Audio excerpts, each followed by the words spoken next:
Congress party Congress party.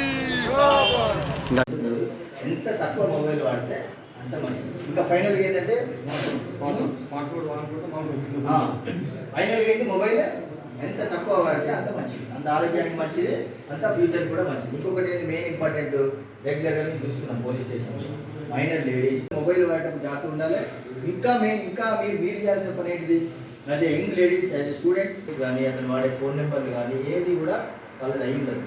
వేరే వాళ్ళు use చేస్తూ ఉంటారు, వేరే వాళ్ళ అకౌంట్స్ యూజ్ చేస్తారు, వేరే వాళ్ళ అడ్రస్ యూజ్ చేస్తూ ఉంటారు, వేరే వాళ్ళ జీమెయిల్స్ కూడా యూజ్ చేస్తుంటారు. కాబట్టి దీంట్లో మెయిన్ ఏంటి, మనకి prevention is better than cure. జరగకుండా చూసుకోవడమే దీంట్లో మెయిన్ అనమాట. ఫైనాన్షియల్ విషయం వస్తే ఆ టైప్ వస్తూ ఉంటాయి. అదే రకంగా బ్యాంక్స్ నుంచి కూడా ఫోన్ చేస్తారు, ఫోన్ చేసి మీకు లోన్ ఇస్తామని చెప్తారు. లోన్ మీకు తెలుసు కదా, లోన్ యాప్ చాలా వచ్చింది. లోన్ యాప్లో వస్తే మీకు ఫోన్ చేస్తారు, ఫోన్ చేసి 500 తీసుకుంటారు, 1000 తీసుకుంటారు, 2000 తీసుకుంటారు. మీరు చిన్న చిన్న అమౌంట్సే తీసుకుంటారు.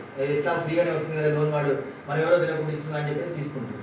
మీరు అవి పే చేయలేకపోవచ్చు, డిఫరెంట్ రీజన్స్ మీరు పే చేయలేకపోతే ఏం చేస్తారు వాడు అవతల.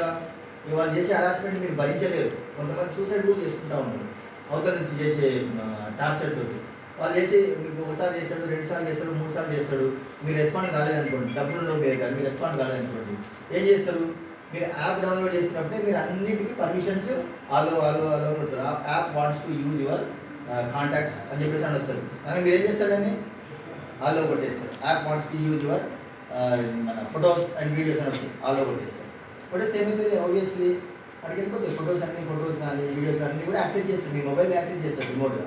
యాక్సెస్ చేసేసి మీరు డబ్బులు ఇవ్వట్లేరు కాబట్టి మన దగ్గర కాంటాక్ట్ లిస్ట్ ఉంటుంది. ఆ కాంటాక్ట్ లిస్ట్లో మీ కాంటాక్ట్ ఎవరైతే ఉందో వాళ్ళకి ఫోన్ చేస్తారు. ఫోన్ చేసి వీళ్ళు మన దగ్గర లోన్ తీసుకుంది, అతను కట్టట్లేదు, డిఫాల్ట్ అయిపోయింది అని చెప్పేసి అతను వాళ్ళకి ఫోన్ చేస్తారు. ఎట్లా ఉంటుంది అట్లా చేస్తే ఎంబరాసింగ్ ఉంటుంది కదా. చిన్న 2000, 3000, 5000 గురించి మీ చుట్టాలకు ఫోన్ చేసు, మీ కాంటాక్ట్ నెంబర్లకు ఫోన్ చేసు, మీ పేరెంట్స్కి ఫోన్ చేసు, అది అయిపోతుంది. ఫస్ట్ ఫోన్ చేస్తాడు. ఫోన్ ద్వారా కూడా మీరు రియాక్ట్ కాలేదనుకోండి, నేనేం చేస్తాడు, ఫొటోస్ ఉంటాయి వాళ్ళ దగ్గర.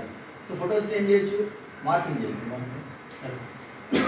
అవతలోడు ఎవరో మనకి అమ్మాయా అబ్బాయా, మంచోడా చెడోడా, తెలిసినోడా తెలియడా ఎవ్వరు కూడా తెలియదు. అవతల ఉన్నోడికి ఏం పని ఉండదు. కొంతమంది ఫ్రాడ్ స్టార్లు ఉంటారు. ఏం చేస్తుంటే ట్రాప్ చేయడం, లేడీస్ని ట్రాప్ చేయడం, లేదా జెంట్స్ని ట్రాప్ చేయడం, ట్రాప్ చేసి వాళ్ళ దగ్గర నుంచి డబ్బులు గుంజడం, లేదంటే ఆ లేడీస్ని యూజ్ చేసుకోవడం, ఆ టైప్ చేస్తూ ఉంటారు. సో వాళ్ళు ఏం చేస్తారు, అవతల నుంచి ఫేస్బుక్లో పరిచయం అవుతారు. ఫేస్బుక్లో పరిచయం అవతల మనిషి మంచోడా చెడోడా, లేకపోతే ఆడానామని కూడా తెలియదు. మీరు లేడీస్ అనుకో, అవతల ఏం చేస్తారు, ఒక హీరో ఫోటోనో, లేకపోతే హీరో టైప్ ఉన్న ఫోటోనో, లేకపోతే అట్రాక్టివ్ ఉన్న ఫోటోనో, లేకపోతే ఏదో ఒక క్యాప్షన్ పెట్టో, అట్రాక్టివ్ ఉన్న క్యాప్షన్ పెట్టో, అది పెడతారు. ప్రొఫైల్ పిక్ పెట్టు, డీపీ పెట్టేస్తారు. మీరేం చేస్తారు, మనకు కూడా కొంచెం పని ఉండదు కదా.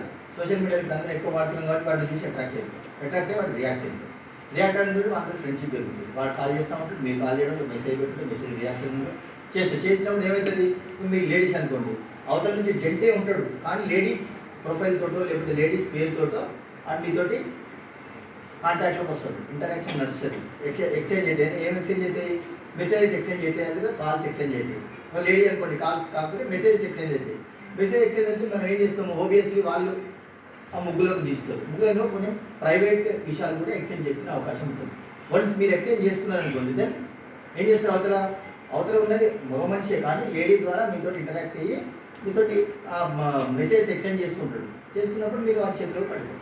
చేతిలో పడ్డప్పుడు ఏం చెప్తుంది, చిన్నగా స్టార్ట్ చేసి నేను చెప్పినట్టు చేయకపోతే నేను మీ పేరెంట్స్కి పంపిస్తా, నేను చెప్పినట్టు చేయకపోతే నేను సోషల్ మీడియాలో పెడతా అని చెప్పేసి స్టార్ట్ చేస్తాను. దెన్ మీరు ఏం చేస్తారు, అప్పుడు ఏదో వీక్నెస్ ఉంటుంది కదా, తప్పది, ఆ టైంలో వచ్చేస్తుంది. So social media is very very dangerous. అవతల మనిషి ఎవరో తెలియదు. మేము ఒక కేసు ఫేస్ చేసిన కరీంనగర్లో ఉన్నప్పుడు, అవతల ఉండే మనిషి లేడీ ప్లస్ ఆమె క్లోజ్ ఫ్రెండ్ పక్క రూమ్లో ఉంటారు హాస్టల్లో. ఈమె ఏం చేసింది, ఆ పక్క నుండి జెంట్ ఫోటో పెట్టేసి జెంట్తోటి ఈమెకి సోషల్ మీడియాలో కనెక్షన్ కల్పించేసి ఈమె లేడీయే, ఈమె ఫ్రెండే, ఈమె జెంట్ ప్రొఫైల్ తోటి ఆమెతోటి కాంటాక్ట్కి వచ్చి ఆమెను ముగ్గులోకి దించి ఆమెకు సంబంధించిన డేటా మొత్తం క్యాప్చర్ చేసేసి ఆమెతోటి డబ్బులు తీసుకొని స్టార్ట్ చేసింది.